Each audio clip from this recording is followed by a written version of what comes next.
From this to this. Opo, nagpa-set up ako dito sa bakuran natin para i-surprise sa birthday ni Bunso. At sana talaga yung magustuhan niyo yung regalo ko, no? At kahit babad na babad ako sa araw, laban pa rin. Parang nasayang tuloy yung pagpapagluda at pagpapaganda ko. At eto nga, pupunta tayo sa mall para bumili ng regalo para kay Bunso. Paalis na sana ako, kaso nakita ko yung mga sampayan dito, no? Ang ganda-ganda ng OOTD ko, tapos magbubuhat lang ako nito. Ganito talaga kapag walang kasambahan. Sabi ko naman sa inyo, all around talaga tayo dito. Sinama ko na nga si Bunso kasi hindi ako sanay mag-isa. Sabi ko kay Bunso, bumili siya ng damit niya kasi mamaya magdi-dinner kami. Naghiwalay na nga kami dito para hindi niya makita kung ano ireregalo ko. Opo, bibilhan natin siya ng bagong cellphone. Nakikita ko kasi yung cellphone niya, bigla na lang namamatay. Kapag kasi nakakabili ako ng bagong cellphone, binibigay ko kay Bunso yung luma.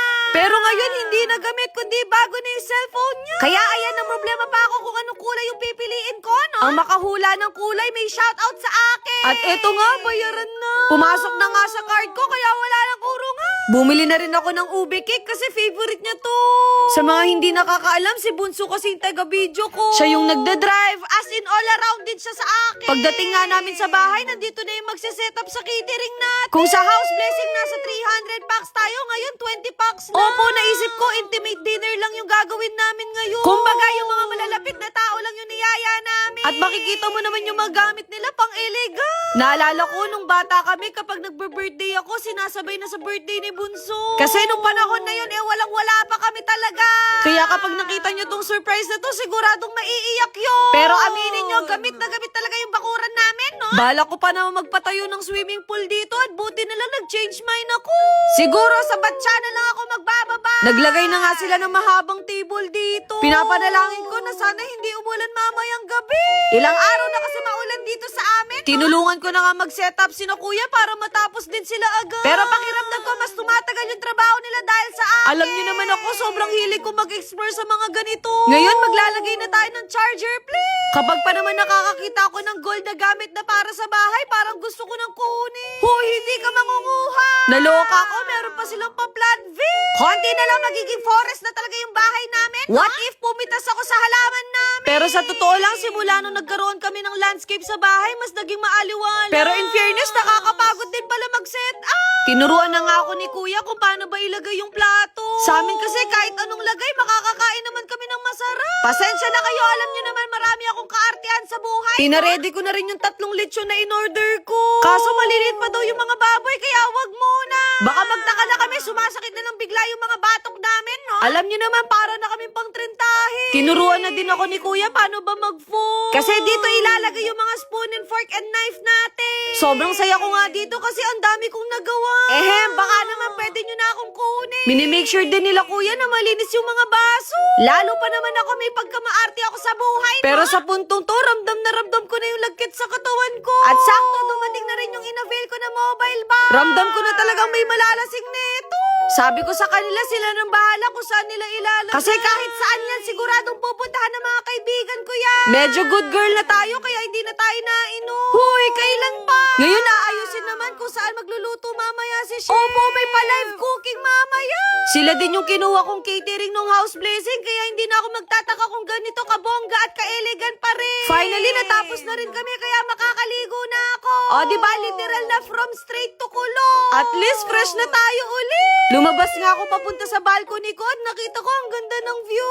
Akalain nyo magkakaroon tayo ng ganito. Pagpasok ko nga dito sa dirty kitchen, nag-aayos na sila para sa kakainin na. Sabi ko kasi kay chef, siya na yung bahala sa menu namin. Kasi sigurado lahat ng pagkain ay masarap naman, no? Opo, para kami nasa fine dining restaurant. Kaya maraming salamat sa ADM Catering kasi masyado yung ginalingan. Halos okay na nga sa backyard, kaya pinuntahan ko na si Bunso kung tapos na siya mag-ayos. Sabi ko lumabas siya kasi meron akong surprise sa kanya.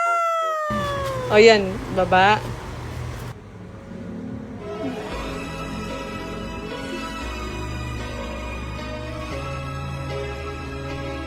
Oh, tama na yung drama!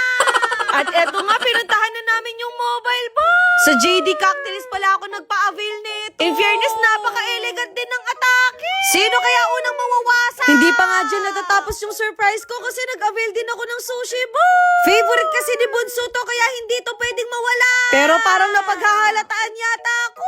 Sa Makimura Sushi Bar pala ako nag-avail ng ganito. At nabigla ako may pa-picture din sila kay Bunso.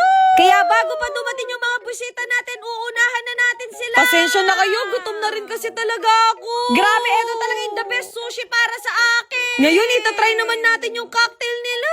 Sabi nila sa akin, parang uminom lang ako ng juice. Pero totoo nga yung sinabi nila, ang sarap. Pati na rin yung mga nagayos sa catering, nakapang-OOTD na rin. Ngayon naman, ang hihintayin na lang natin yung mga busita natin. Sabi ko sa kanila, mag-blue lahat sila. At buti na lang sumunod sila sa kulay natin, no? At eto nga, nandito na rin si Dee. Uy, para sa akin yan, uy, hindi. Huy, hindi mo birthday! Napakagalante talaga ni Chawot! Opo, nagbigay siya ng regalo kay Bunso! At kahit si ate ni Chawot, hindi rin nagpatalo! Kaya kapag sila na may nag-birthday, wala kaming choice kundi magregalo din! Huy, hindi ka gagano! Halos nandito na nga yung mga kaibigan namin, yung pagkain na lang hinihintay! Binilhan ko na din yung mga trabahador para mamaya may makain sila! At sakto, dumating na din si Chef Philip! Sabi ko, sarapan niya yung luto niya kasi mataas yung standards ko! Huy, ang Philip! Opo, may pasalad din kami, no? Kailangan healthy living na din tayo. Nakikita ko pa lang yung pagkain, natatakam na ako. Kaya lahat ng mga kaibigan ko, tinawag ko na dito. Sobrang excited nga ako kasi siguradong masusurprise din sila. Pasensya na kayo, first time namin maka-experience ng ganito. Ang sarap pala sa pakiramdam na kahit konti lang kami, nag-e-enjoy kami. Ngayon, tikman na natin tong panipuri na tokwat babo. Basta ang masasabi ko, sobrang sarap niya ate. Ganito pala kapag bago sa panlasa mo. Kaya inobserve ko yung mga kaibigan ko at kita ko naman nagustuhan din nila. Ngayon, tikman naman natin tong shrimp relleno. Opo, lasa siyang hipo. Ngayon, isa-serve naman nila yung soup. Potato and leek soup pala to, kaya lasa siyang potato. May mga kaibigan pa nga kaming humabol. At sa puntong to, nararamdaman na namin yung ambon at kidlang. Happy birthday to you! Opo, pumasok lahat kami na may sarasariling buhat ng plato. Kaya naman babatiin natin yung mga nag-birthday. Happy birthday to you. Wish ko lang. Diba? Sobrang saya namin dyan. Isa nga sa mga wish nila na sana tumigil na daw yung ulan. At grabe, pinagbigyan nga tayo.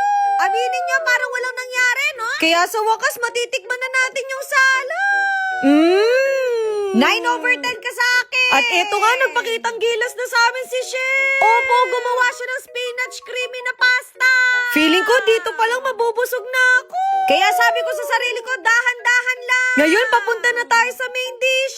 Hindi ko na nga maintindihan kung anong ginagawa ni Chef. Pero sa nakikita ko, mukhang masarap. Parang lahat naman sa akin ay masarap, no? Eto pala yung roast beef na may mashed kamote. Grabe, cancel na naman yung diet ko ngayon. Siguro, idadaan ko na lang to sa pagja-jogging. In fairness, napakalambot ng beef, no? Hindi pa nga kami tapos kumain, pero meron na naman. Siguro kung kapatid ko si Chef, baka tataba ako sa kanya. Ngayon naman, octopus naman to, no? Hindi talaga ako mahilig sa ganito, pero titikman natin. Opo, masarap din siya. Busog na nga ako at buti na lang last dish na to. Kung meron tayong beef at octopus, ngayon chicken naman. Eto daw yung tinatawag na chicken galantina. Basta ang alam ko, lasang manok yan. Buti na lang talaga masasarap lahat ng mga niluto ni Chef. At syempre, hindi makukompleto yung kakainin ko kung walang dessert. Opo, meron din pabatero. Pakiramdam ko tuloy nasa Baguio ako, no? Perfect combination pala sila ng churro. Pagkatapos nga namin kumain, magpa-party-party na. Kaya naman it's time para ibigay ko na yung regalo ko kay Bunso. Happy birthday to you. At least ngayon, napa-experience ko na to kay Bunso. Opo, may mga kaibigan pa kaming humabol, no? Pagkatapos nga ng party, knockout agad yung kapatid ko. Kaya wala akong choice kundi ako lang ang maglilinis. Sabi ko naman sa inyo, wala talaga magpapahinga sa pamilyang to.